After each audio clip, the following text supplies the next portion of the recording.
안녕하세요. 영원한 자주국방 정확한 국방 소식 전해드리는 KMN 국방뉴스입니다. 구독, 좋아요, 알림 설정 후원 감사합니다.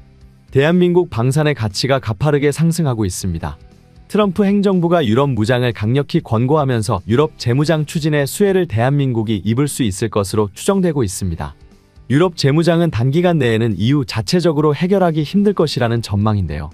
유럽의 제조업 역량 부족이라는 산업적인 부분을 차치하더라도 EU 내 서유럽 및 기타 유럽 지역 간 입장 차이로 정치적 합의에 도달하기까지 긴 시간이 필요할 것이라는 것입니다. 글로벌 방위산업 시장은 대한민국, 동유럽, 서유럽연합, 미국, 이스라엘, 중국, 러시아, 제3세계 등 7개 시장 참여자들이 주요 시장인 동유럽, 북유럽, 중동, 남중국해 시장을 공략하는 형태로 재편될 가능성이 크다고 언급했습니다. 특히 현재 글로벌 지정학적 상황과 산업적 역량을 고려한다면 대한민국이 가장 큰 수혜를 볼 수 있을 것이라는 전망이 우세합니다. 실로 대한민국의 자주국방을 향한 열망이 이제 실현되고 있는 것 같습니다. 한국 KF-21 전투기는 최종 성능을 점검하며 양산 시작을 위한 마무리 단계에 돌입했습니다. 미사일 전력과 지상 전력까지도 차근차근 추가적인 개량을 통해 한국 기술력을 높여나가고 있습니다. 놀라운 대한민국의 행보에 얼마나 더 많은 무기체계가 공개될지 전 세계가 한국의 방위사업청과 국방과학연구소를 주목하고 있는 상황입니다. 가장 놀라운 것은 KF-21 전투기의 빠른 발전입니다. KF-21 전투기 성능은 모두 공개된 것이 아님에도 불구하고 5세대급은 물론 그 이상으로 진화할 여지를 보여주는 성능들이 계속해서 공개되고 있습니다. 더불어 문제 한 번 없이 순탄하게 시험 비행이 진행되고 안정성에 대한 테스트가 꼼꼼하게 이루어지는 모습이 드러나자 폴란드를 비롯한 동유럽 국가는 물론이고 서유럽 국가와 세계 각국에서도 한국의 보람의 전투기에 대한 긍정적인 신호를 보내고 있는 상황입니다. 지속되는 주변국의 분쟁으로 인해 폴란드를 중심으로 핀란드, 노르웨이, 루마니아 등 나토 동맹국들은 공중전에서 확실한 우위를 점할 수 있는 차세대 전투기 도입을 강력히 요구하고 있습니다. 이러한 이유로 세계 각국이 보유한 전투기에 대한 관심이 상당히 높아지고 있습니다. 폴란드는 FA-50 전투기를 우선적으로 도입한 것은 물론 올해 열린 방산 전시회에서도 대한민국의 KF-21 전투기가 향후 어떤 형태로 스텔스 성능을 발전시킬지, 미사일 무장 체계는 어떤 방식으로 구성될지에 대해 면밀히 살펴보며 깊은 관심을 보이고 있는 것으로 확인되었습니다. 한국의 KF-21 전투기 블록원은 무장 체계를 중심으로 개발된 기체로 초기 계획에서는 기존에 운용되던 미국산 장거리 공대공 미사일과 단거리 전용 사이드와인더 미사일을 장착하는 방향으로 설정되었습니다. 하지만 이는 어디까지나 단계적인 운용 계획에 불과했습니다. 장기적인 목표로 본다면 2030년까지 천룡 미사일과 한국형 공대공 미사일을 탑재하며 모든 무장 체계를 완전히 국산화하는 것이 궁극적인 목표입니다. 또한 KF-21 전투기는 점진적인 성능 개선을 통해 5세대 스텔스 전투기 혹은 최첨단 6세대 전투기로 발전시킬 수 있도록 설계되었음을 시사하기도 했습니다. 이는 결코 과장이 아닙니다. 올해 초 KF-21 시제기들이 실시한 상호 연계 비행을 살펴보면 보람의 전투기의 확장 가능성이 무한하다는 것을 명확히 알 수 있습니다. 최근 KF-21 전투기의 공대공 미티어 미사일 분리 영상이 공개되면서 본격적으로 다목적 전투기로서의 면모를 갖추고 있으며 내부 무장창 및 매립식 무장창 개발을 통해 스텔스 전투 무장 체계를 확립하고 있습니다. KF-21 전투기가 국산 A사 레이더 및 항공전자 장비를 탑재하며 국내 생산 부품과 기술력이 지속적으로 확대되면서 5세대급 이상의 전투기로 발전할 가능성을 보이자 유럽 국가들의 태도도 급격히 변화하고 있습니다. 그 배경을 살펴보겠습니다. 전투기의 신뢰성을 판단하는 핵심 요소 중 하나는 가동률입니다. 즉, 국산화된 장비가 많아질수록 부품 정비가 훨씬 용이해지며 이로 인해 전투기 운용 효율성이 비약적으로 상승하게 됩니다. 이 부분에서 대한민국은 압도적인 강점을 지니고 있습니다. 동유럽의 불안정한 국제 정세로 인해 폴란드를 비롯한 유럽 여러 국가들의 안보 위협이 급격히 증가하면서 국방 예산도 꾸준히 확대되고 있습니다. 폴란드와 슬로바키아 등 동유럽 국가들은 구소련 시절 제작된 미그-29 전투기를 우크라이나에 지원했지만 예상보다 전쟁이 장기화되면서 무기고가 사실상 고갈된 상태입니다. 이에 따라 자국 안보를 위해 신속한 무기 도입이 절실해졌고 빠른 전력화가 가능한 무기를 필사적으로 찾고 있습니다. 폴란드는 이미 대한민국의 FA-50 전투기를 비롯한 다양한 방산 무기를 대량으로 도입했으며 이를 지켜보던 세계 각국은 미국이나 유럽 국가들과 비교했을 때 한국산 무기가 지나치게 빠르게 공급되는 점에 놀라며 높은 신뢰를 보내고 있습니다. 폴란드는 물론 유럽, 아시아, 중동뿐만 아니라 최근에는 미국 공군에서도 대한민국의 방산 무기 도입을 고려하고 있다는 소문까지 들려오고 있습니다. 이런 상황 속에서 전차 강국인 독일까지 한국의 KF-21 전투기 도입을 고려하고 있다는 소식이 전해졌습니다. 현재 독일은 프랑스와 함께 6세대 전투기 개발 프로젝트인 FCAS 미래 전투 항공 시스템 사업을 진행 중입니다. 그러나 최근 이 FCAS 프로젝트에 균열이 생기기 시작했습니다. 해당 프로젝트는 프랑스와 독일이 초기 단계부터 협력해왔으며 이후 스페인까지 합류하며 공동 개발이 추진되었습니다. 하지만 전투기 개발 경험이 풍부한 프랑스가 주도권을 쥔 가운데 최근 라팔 전투기의 해외 수출이 급증하면서 새로운 전투기 개발에 대한 프랑스의 관심이 점점 줄어들고 있습니다. 게다가 항공기 관련 기술력이 부족한 독일을 배제하려는 움직임까지 감지되고 있습니다. 실제로 프랑스는 독일과의 협상 과정에서 플랜 B, 즉 독자 개발 가능성을 언급하며 협상에서 우위를 점하려는 태도를 보였습니다.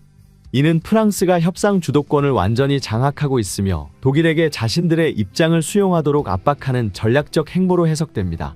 전문가들은 독일이 최첨단 전투기를 단독 개발할 역량이 부족한 만큼 이미 라팔 전투기의 성공적인 해외 수출을 통해 항공 기술력을 입증한 프랑스에 끌려갈 수밖에 없을 것이라고 분석하고 있습니다. 이에 독일 정부는 프랑스 다소가 협력사인 에어버스를 동등한 파트너로 인정하지 않는다고 강하게 반발하며 FCAS 프로젝트에 대한 회의적인 시각을 드러내기 시작했습니다. 결국 독일은 프랑스에 대한 불만을 표출하는 동시에 대체 옵션을 고려하기 시작했으며 그 대안으로 미국의 F-35 전투기 도입을 검토하기 시작했습니다. 그러나 독일이 F-35 도입 가능성을 타진하자마자 연이어 발생한 F-35 전투기 추락 사고가 국제적인 논란이 되었습니다. 이에 따라 미국산 전투기의 신뢰성 문제가 도마 위에 올랐고 F-35를 이미 도입한 국가들 사이에서도 결함 문제에 대한 우려가 급증했습니다. 연이은 기체 결함으로 인해 독일 내에서 F-35 도입에 대한 반대 의견이 강해졌고 결국 독일의 차세대 전투기 도입 계획은 좌초될 위기에 놓였습니다. 바로 이 시점에서 독일의 눈에 들어온 것이 대한민국의 KF-21 전투기입니다.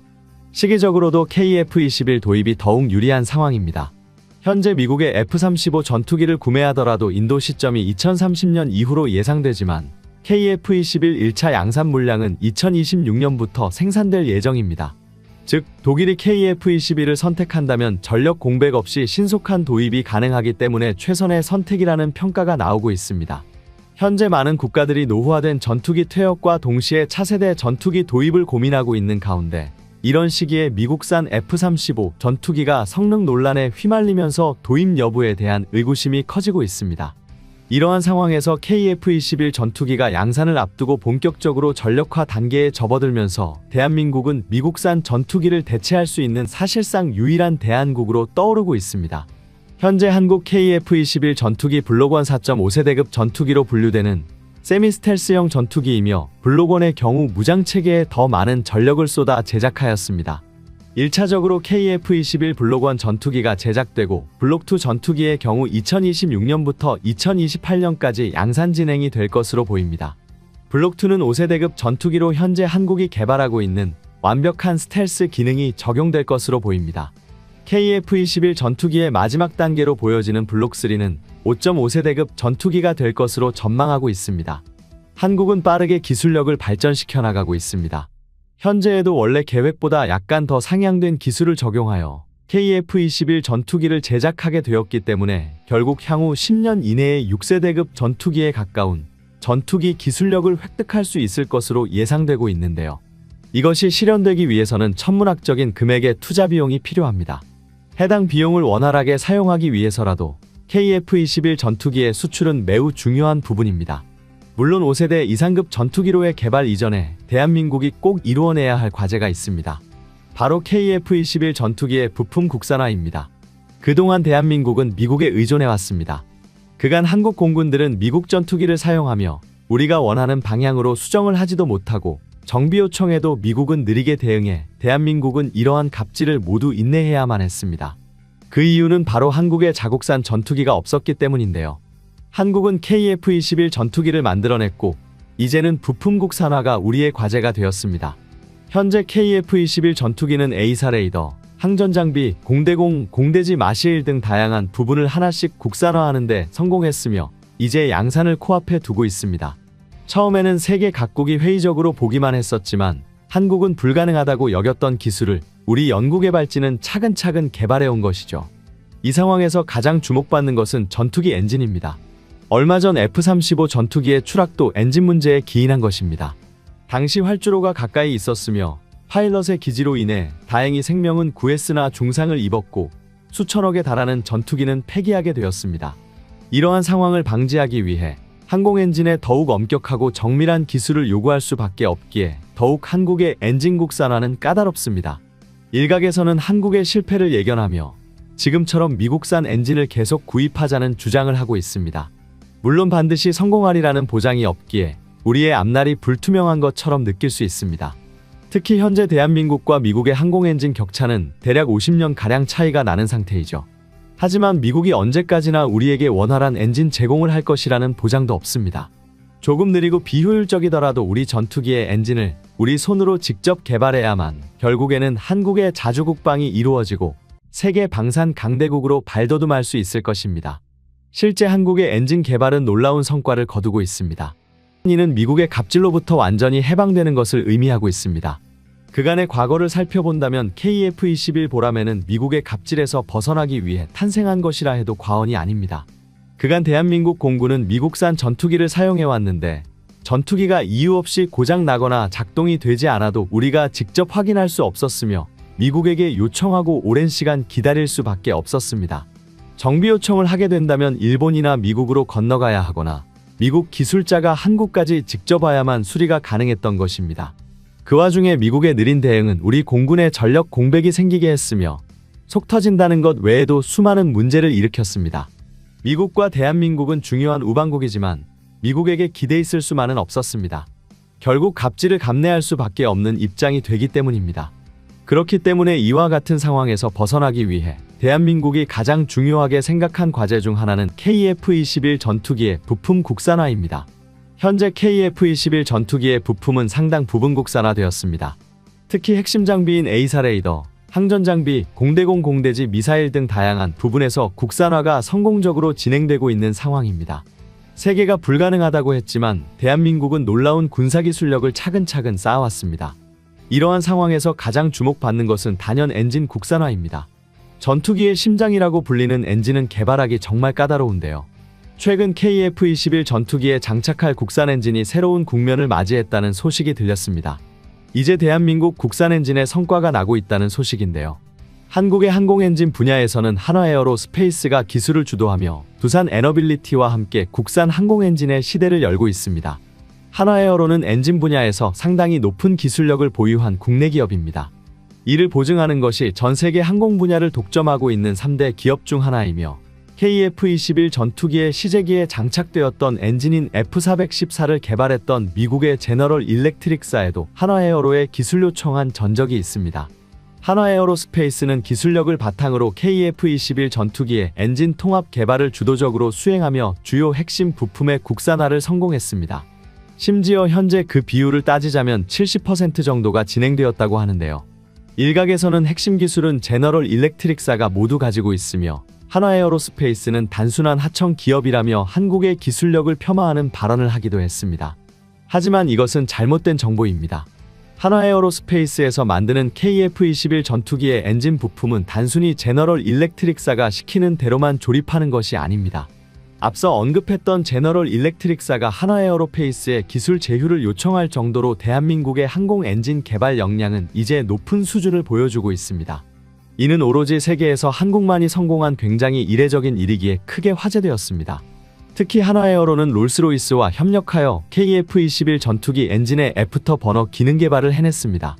또한 국산 엔진 시 초음속 이륙과 슈퍼크루징 비행이 가능하도록 설계 및 개발을 진행하고 있습니다.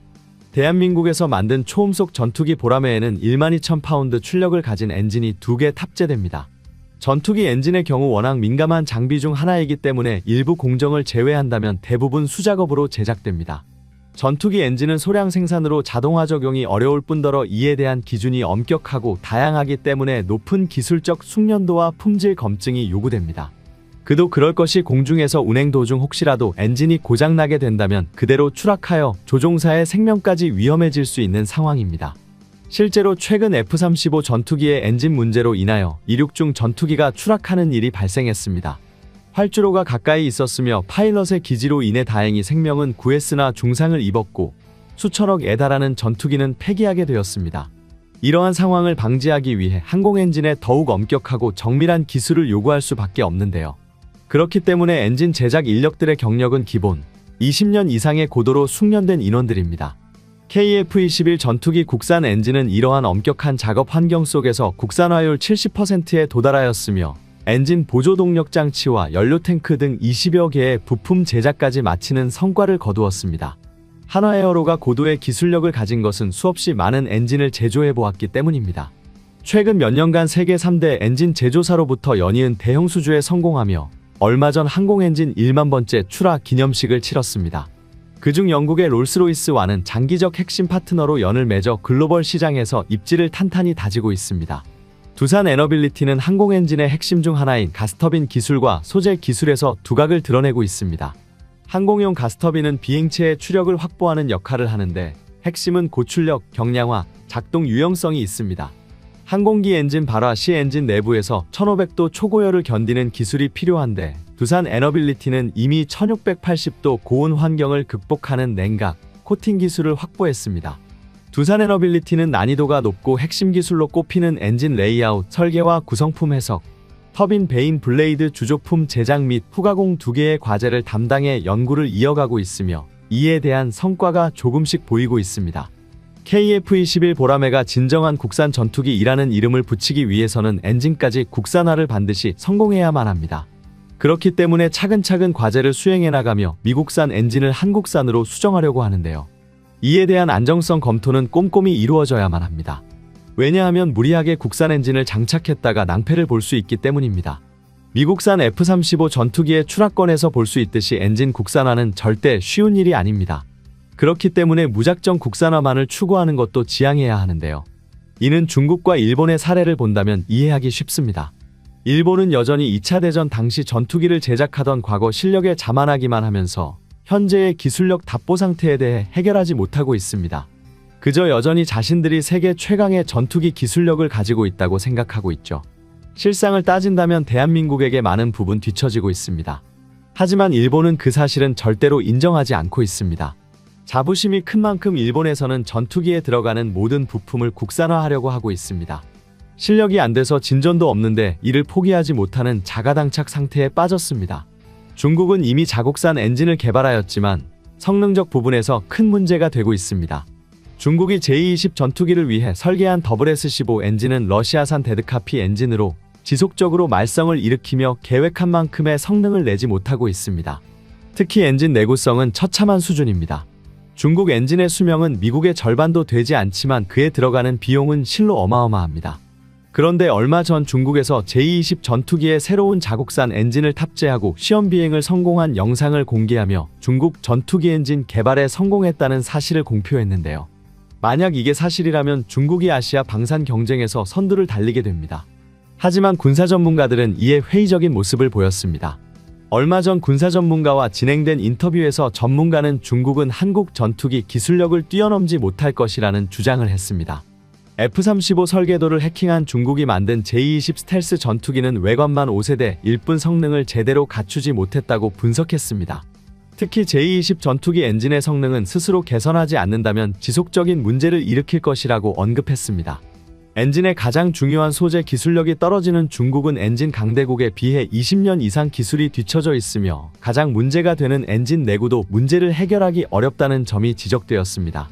실제로 베이징 항공재료연구소장은 차세대 엔진의 기술적 문제가 해소되었지만 엔진 제조에 사용되는 고급 합금 재료의 생산에 관한 문제는 아직 극복되지 않았다고 발표한 적이 있습니다. 결국 중국 내부 관계자도 문제 해결을 위한 근본적인 해결책은 없다는 것을 인정했습니다. 중국의 항공 엔진 기술이 주춤하는 현 상황에서 한국은 빠르게 엔진 기술을 향상시키며 중국과의 격차를 더욱 벌리고 있습니다. 국내 연구진들은 지난해 중고도 무인정찰기에 사용할 5,000파운드 터보팬 엔진 기술을 개발하려 하였고 2030년까지는 KF-21 전투기용 15,000파운드 대형 터보팬 엔진 기술을 확보하겠다는 계획을 가지고 있습니다. 이는 엔진 블레이드와 코어의 자체 설계 기술 및 제작 기술이 갖추어져야 가능한 일인데요. 무인기용 엔진을 선행 개발하여 필요한 기술과 노하우를 확보하고 대형 터보팬 엔진 개발을 이어나가겠다는 한국의 의지가 돋보입니다. 대한민국의 무서운 성장세에도 여전히 일각에서는 한국의 실패를 예견하며 지금처럼 미국산 엔진을 계속 구입하자는 주장이 있습니다. 물론 개발이 반드시 성공할 것이라고 보장할 수 없지만 최근 대한민국이 걸어온 행보를 본다면 당당하게 발표를 했다는 것은 사실 이미 핵심 기술은 모두 개발했고 보는 것이 옳다는 게 전문가들의 분석입니다. 또한 미국은 우리 한국의 우방국이긴 하지만 미국이 언제까지나 원활하게 엔진 제공을 할지 보장할 수 없는 것도 사실입니다. 그렇기 때문에 조금 느리고 비효율적이다 라도 우리 전투기의 엔진을 우리 손으로 직접 개발해야만 결국에는 한국의 자주국방이 이루어지고 세계 방산 강대국으로 발돋움할 수 있을 것입니다. 현재 대한민국은 국산 엔진 시험을 진행하며 차근차근 신뢰성이 높은 엔진을 만들기 위해 우리 연구개발진이 노력하고 있습니다. 지금까지 시청해주셔서 감사합니다. 구독, 좋아요, 알림 설정 해두시면 언제나 좋은 소식 전해드리겠습니다. 즐거운 하루 보내세요.